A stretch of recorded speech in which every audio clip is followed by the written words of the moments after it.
Structure creates emotional security. And I don't know if you realize that, but when you live in a house that's chaotic, and I have to learn this because I used to live in a house full of chaos because I was still learning, right? There was some things, I was a very young mom, and I was still learning some things. But what I realized over time as I began to grow and become a young adult, and I started to have more children, and I started to have other women that were mentoring me and was actually discipling me, I started to learn that structure creates emotional security. So that structure can look like putting your kids to bed at a certain time, right?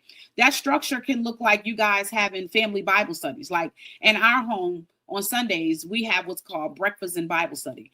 And that's something that I have been doing with my girls for the past couple of years since they were able to learn how to read. And we've since invited other families to be able to join in with us.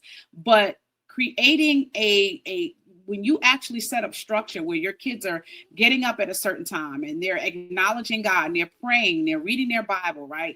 Before they go to school, before they go running through the rat race of the day. And you create a structure where they're getting that, where they're preparing their clothes the night before, right? Where they're taking their baths, right? Where they're praying before they go to bed. It creates emotional security, right?